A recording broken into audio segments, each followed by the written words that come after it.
Okay, here's the models for Practical 2. Okay, let's start with the arteries. Here's the aortic arch on the heart, aortic arch. The red one here is brachiocephalic trunk. And left common carotid, the middle one. And left subclavian is this one right here, left subclavian. So that's what you need to know for the heart on the Practical 2. Okay, looking at the full standing models. Let's take off, let's take off the lungs. Here's the lungs with the ribs on top. Let's take those off.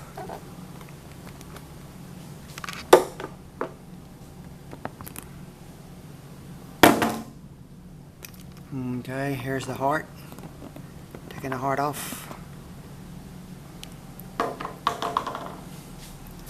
Okay, well, you need to know what organ is supplied by the artery. So here is the liver. Here's our liver. It's got 4 lobes. Okay. The green is the gallbladder. So the liver and the gallbladder. Okay, here's our stomach. Here's our stomach. And the esophagus, this one right here, is the esophagus going down to the stomach. So here's our gastric, the stomach.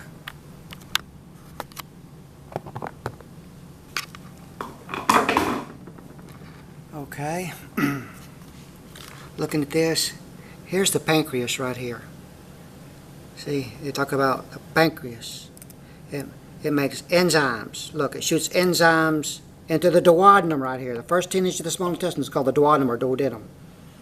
Okay, so in here, all of this is about 20 feet long is the small intestine. And the first 10 inches of the small intestine is the duodenum right here. Just find that pancreas. It shoots enzymes into the duodenum to break down our food. Okay? The large intestine goes around. Large intestine goes around the small intestine. The blue. Okay? They call them colons.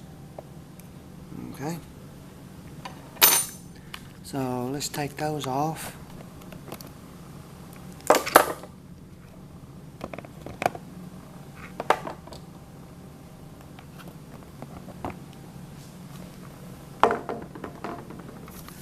Other organs, here's the very end of the large intestine. Here's called the rectum. And here's a urinary bladder. Okay, let's take a look at these arteries at the neck. This is common, the red one, the artery, common carotid, runs up your neck. Common carotid. Okay, it branches off. Look, the one on the right is external carotid. This one. One on the left is internal carotid. See, this one going external out this way. So there's 3 carotids. Common carotid, the red one. Okay. External carotid, the one on the right. External carotid, the one on the left. So this would be the right common carotid. And this one over here would be the left one. The red one. Okay, coming on down. Here's the clavicle which is cut in this model. So that's the subclavian. See, the red is the subclavian. The vein is called the same. Subclavian, under the clavicle. Okay.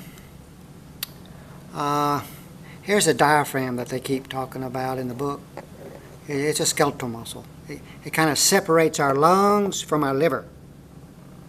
Okay. So once the descending aorta passes the diaphragm, it's called the abdominal aorta. Look, from the diaphragm, this red one, all of it is the abdominal aorta. It stops at the iliacs here. Okay, what the book says. The first branch, inferior to the diaphragm, off the abdominal aorta, is a celiac trunk here. See that? 1, 2, 3 branches of the celiac trunk. Okay, second branch is superior mesenteric, right here, the red one coming off of it. And here's the inferior mesenteric right here. It says the superior mesenteric is wider in diameter than the inferior mesenteric. Okay, let's go over, here's the kidneys. We've got 2 kidneys. You got renal arteries going into them, blood's flowing into them to clean up our blood plasma with nitrogen waste. And see, renal arteries coming in, renal veins coming back. Okay, here's the gonadals. You see they're paired. Also the renals, he says the renal arteries are paired, meaning two of them. And the gonadals are very slender. They look like a very thread-like. And they're paired. Okay, here's the very end of the abdominal aorta. It branches off into the right and left common iliacs. Okay? The external iliac starts right here. So external iliacs going down to your legs. Okay, internal iliacs, they're going to the urinary bladder and the pelvis area. Common iliacs, they supply the pelvis area and the lower limbs. Okay, let's go over that again. Common iliacs supply the lower limbs and the pelvic area. Internal iliacs, you see it how it's going internally? It's going down to the pelvic area and the urinary bladder. External iliacs start right here after the branch, and they go down to the lower limbs. Okay, that's our arteries on the models. I made this model right here. So that's the anterior of anterior tibial of the shin bone, anterior tibial. Okay. This one right here is posterior tibial. It's in the back of the tibia. And the one that goes over to the fibula bone right here is fibular. Okay? So let's go into the arteries, the veins now. Okay, veins off the heart model here. Look, here's superior vena cava. Superior vena cava. This is right and left brachiocephalic. They're not a trunk. Brachiocephalic trunk is in the artery. These are just right and left brachiocephalics. Here's superior vena cava.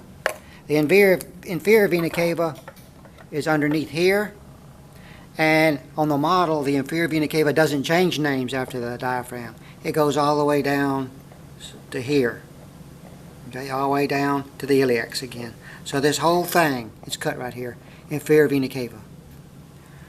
Okay, let's take a look at the throat area. You got the internal jugulars. You see this, the blue one? Internal jugulars, right and left internal jugulars. External jugulars are not on this model. So this would be the internal jugular. Okay? Right internal jugular. Left internal jugular next to the common carotids here. Okay? And look, here's the superior vena cava.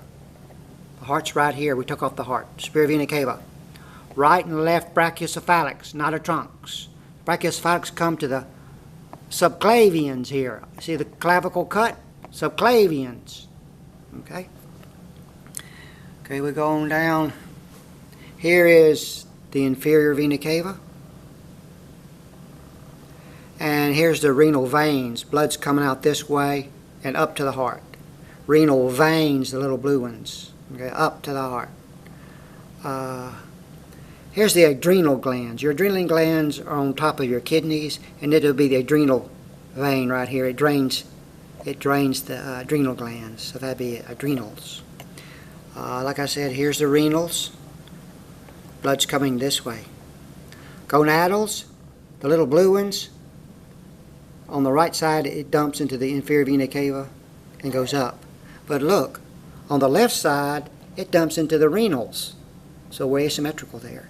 It dumps into the renals, the gonadals do, up and over and up. So we're very asymmetrical there. Okay, we got the same thing in the artery. Common iliacs, external iliacs. Okay, when it does go inside there, it is the internal iliacs.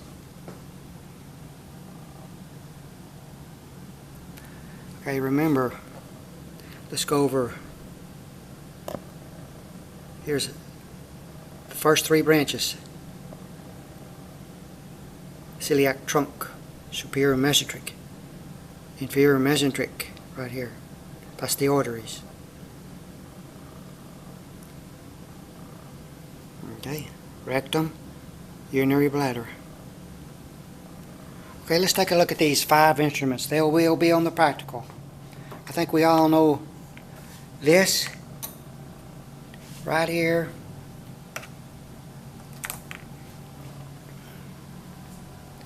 is a pulse ox. It measures two things. Pulse ox. It measures pulse, which is beats per minute of the heart, and it also measures the percent saturation of oxygen in the red blood cells, in the hemoglobin, in the arteries only. Okay, that's a pulse ox. Okay, you got a bioelectrical impedance machine here. Bioelectrical impedance. It measures two things. It measures your BMI, which is your weight over your height squared, weight in kilograms, and height in meters. Okay, so weight over height squared, and percent body fat. Women are about 10% fatter than men, just nature of the beast. Okay, the theory is it sets off electrical impulse through you. See, here's the electrodes. So electricity goes faster in muscle, water, and slower in fat. So it measures that speed of electricity. Bioelectrical impedance measures percent fat and BMI. And BMI is how we determine obesity in this country. If it's over 30, you're obese. Okay, here's an EKG machine. EKG, it measures the voltage of your heart. Okay, and how much voltage it takes to pump that heart. Here's here's my EKG. Look, see the little peak here is the P wave. That's electricity going across the atriums. Okay. The QRS wave is the big peak. It's about 1 millivolt. It's measuring the voltage. It's the amount of electricity it takes to get the blood out of the left ventricle to the aorta. So P, QRS, and the little T wave here, it's a resting state. So this is what it should look like over and over and over till you die. So the big peak is getting the blood out of the left ventricle to the aorta, and it's a measure of voltage. It takes about 1 millivolt, 1,000th of a volt. Okay, so that's the EKG or ECG. It's the same thing. ECG is English, EKG is German. Okay, here's a biometer. This Orion biometer. I'm sorry. It measures. This is the blood pressure cuff. It's a radial one. I'm sorry. See that systolic, diastolic, pulse, which is beats per minute, and irregular heartbeat. Okay, systolic blood pressure, this is measured on the radial artery, is the amount of pressure it takes to get the blood out of the left ventricle to the aorta. Diastolic blood pressure, which is a smaller number, is the pressure in the arteries when the heart's not beating. Okay, and pulse is beats per minute. Irregular heartbeat is, that heart should be beating about once every second. Irregular, say it beats a second, waits 2 seconds, then beats again, then beats quick. This will give you a sign irregular heartbeat. Okay, so that's a blood pressure. That measures 4 things: systolic, diastolic, pulse, and irregular heartbeat. That's what you need to say. Okay, here's the biometer. Here's the biometer right here.